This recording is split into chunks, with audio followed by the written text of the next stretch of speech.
देख रहे हैं न्यूज़ 7 हिंदी, राष्ट्र प्रथम। नमस्कार, मैं हूं आपके साथ काव्या मिश्रा और आप देख रहे हैं न्यूज़ 7 हिंदी। आइए नजर डालते हैं खबर की ओर।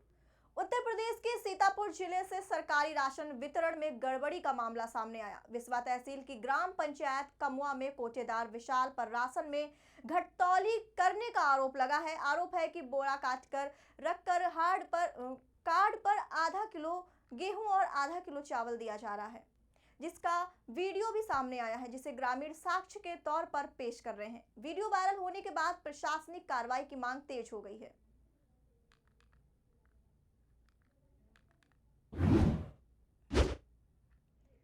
अनूप शहर में अखिल भारतीय क्षत्रिय महासभा के बैनर तले वीर शिरोमणि महाराणा प्रताप की 486वीं जयंती धूमधाम से मनाई गई।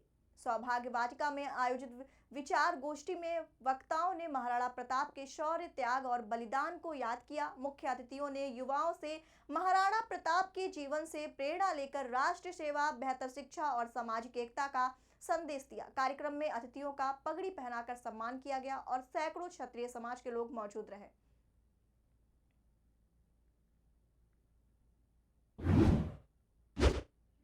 लखनऊ के कैसरबाग में प्रादेशिक क्षेत्रीय मिनिस्ट्रियल कर्मचारी संघ चकबंदी विभाग उत्तर प्रदेश की बैठक आयोजित की गई। बैठक की अध्यक्षता संघ के अध्यक्ष राजेंद्र कुमार सक्सेना ने की, जिसमें प्रदेश भर के पदाधिकारी और कर्मचारी शामिल हुए।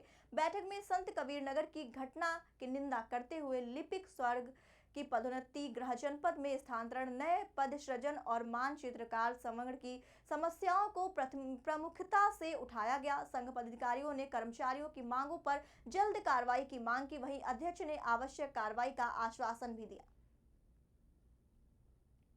चकबंदी विभाग उत्तर प्रदेश लखनऊ की जो है ये त्रैमासिक बैठक है और हमारे संघ के साथियों की जो समस्याएं हैं, प्रमुख समस्या हमारे यहाँ पदोन्नति की है। माननीय उच्च न्यायालय के हस्तक्षेप के उपरांत भी हम लोगों की विगत 12 वर्षों से पदोन्नति नहीं की जा रही है। इसके उपरांत स्थानांतरण की समस्या है कि हम लोग के स्थानांतरण जो है दुरुस्त कर दिए जाते हैं 800 किलोमीटर, 700 किलोमीटर, तो आदमी बहुत ज़्यादा परेशान है। उस पर भी, उसके विषय में भी हम लोग को बात करनी है। इसके अलावा हमारे संत कबीर नगर जनपद में हमारे जो बंधु सरकारी चकबंदी महोदय हैं, उनकी कार्यशैली के कारण हमारे भी वहाँ के सारे साथी बहुत ही ज़्यादा परेशान हैं। इवन वहाँ पर चपरासी से लेकर अधिकारी तक सभी हड़ताल पर थे, 117 लोग। तो और इसी क्रम में हमारे चकबंदी कर्ता की वहाँ मृत्यु भी हो गई, डेथ हो गई है। हाँ, मतलब उसका इलाज नहीं हो पाया, आपने उनको अवकाश नहीं दिया। 800 किलोमीटर दूर उनकी पोस्टिंग वहाँ पर है। वो अपने घर से 800 किलोमीटर दूर तैनात थे, उनको छुट्टी नहीं दी गई, इसी कारण उनकी डेथ हो गई है। उनके बच्चे का रिटर्न पत्र भी हमारे पास से में आया। तो यही समस्या माननीय चकबंदी आयोग से लेकर माननीय मुख्यमंत्री तक व्यक्तिगत मिला भी हूँ और पत्रकार के माध्यम से भी पहुँचाई है। हर तरीके से मैंने अपनी बात को करने का प्रयास किया, पहुँचाने का, लेकिन कोई सुनवाई नहीं हो रही है। हमने 12 तारीख तक के लिए लेकर दिया है। 7 दिवस के अंदर अगर हमारी समस्याओं पर विचार किया जाता तो ठीक हो, नहीं तो हम लोग अग्रिम कार्रवाई पर विचार करें। लगभग कितने लोग आप लोग साथी यहाँ पर? लगभग 50 लोग हमारे साथ आते हैं। और कोई बात अपनी खास कहना चाहेंगे, रखना चाहेंगे? तो हम सरकार से यही निवेदन करना चाहते हैं आपके माध्यम से कि कर्मचारियों की समस्याओं पर सहानुभूतिपूर्वक विचार किया जाए, उनके स्थानांतरण उनके मंडल के अंदर किए जाएं और हमारी पदोन्नतियाँ जो है समय से हमको पदोन्नति का लाभ दिया जाए। 12-12, 13-13 साल से हमारी पदोन्नति अटकी हुई है। माननीय उच्च न्यायालय के हस्तक्षेप के उपरांत भी नहीं हो रही है, तो पदोन्नतियाँ किया जाए और हमारी जो विभागीय कार्रवाइयाँ हैं, जो हमारे ड्यूज हैं, वो हमको दिलवाएं। मैं राजेंद्र कुमार सक्सेना, प्रदेश अध्यक्ष मिनिस्ट्री कर्मचारी महामंत्री मिनिस्ट्री कर्मचारी संघ चकबंदी का उत्तर प्रदेश। आज हम लोगों के संगठन की त्रैमासिक बैठक है, जिसमें हमारे बहुत से जनपद के साथी आए हुए हैं और हम लोग सबसे पहले तो जनपद संत कबीर नगर में हुई घटना, जिसमें वहाँ के लोगों के द्वारा अवगत कराया गया कि चकबंदी कर्ता के द्वारा अवकाश मांगने पर अवकाश नहीं दिया गया और वो ड्यूटी से लौटते समय चक्कर खाकर गिर गए, उसके बाद उनकी मृत्यु हो गई। उनके परिवार ने गंभीर आरोप लगाया है कि घर से बहुत दूर तैनात होने के कारण उनको हम समय से इलाज नहीं करा पाए और उनकी मृत्यु हो गई। उनकी तैनाती अमरोहा जनपद के रहने वाले थे और संत कबीर नगर में की गई। पूरब के व्यक्ति को पश्चिम और पश्चिम के व्यक्ति को पूरब। सबसे पहले तो हमारी सरकार से मांग है कि हमारे कर्मचारियों को जनपद स्तर पर नियुक्ति दे और यदि जनपद में संभव ना हो तो उनके मंडल के अंदर ही रखा जाए।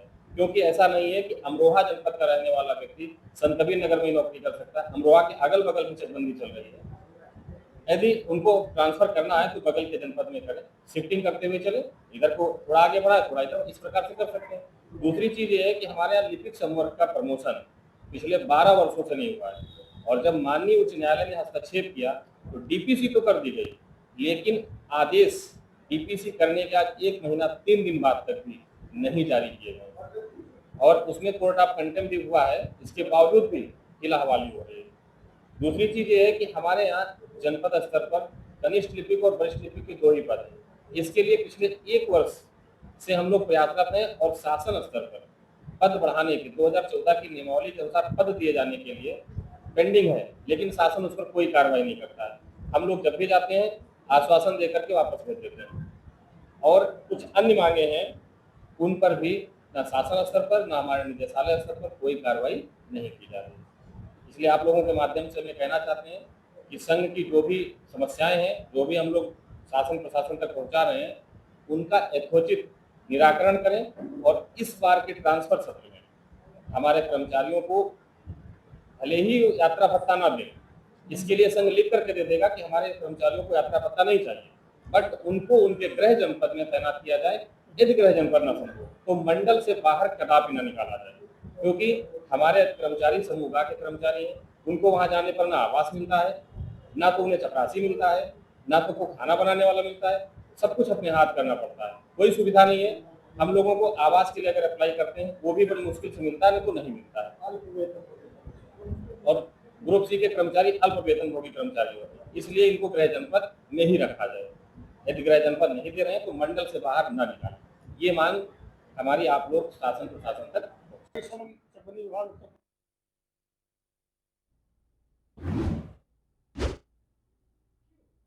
आजमगढ़ में समाज कल्याण विभाग में बड़ा घोटाला सामने आया। 10 शिक्षकों के वेतन पर रोक के बावजूद 51,46,000 रुपए से ज्यादा का भुगतान किए जाने के मामले में जिला समाज कल्याण अधिकारी राजेश चौधरी और पटल सहायक सत्येंद्र बहादुर सिंह के खिलाफ मुकदमा दर्ज किया गया है। डिप्टी डायरेक्टर RK चौरसिया की शिकायत पर जांच कराई गई, जिसमें दोनों अधिकारियों को प्रथम दृष्टया दोषी पाया गया। फिलहाल पुलिस मामले की जांच में जुटी है और भुगतान से जुड़े दस्तावेज खंगाले जा रहे हैं।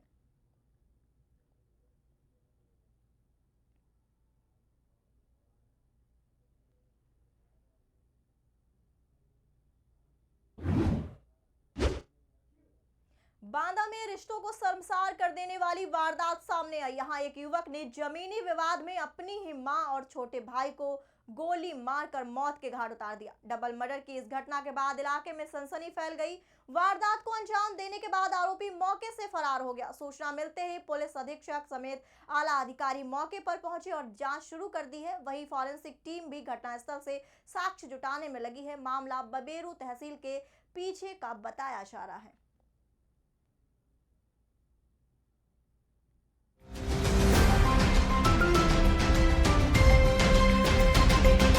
आप देख रहे हैं न्यूज़ 7 हिंदी, राष्ट्र प्रथम।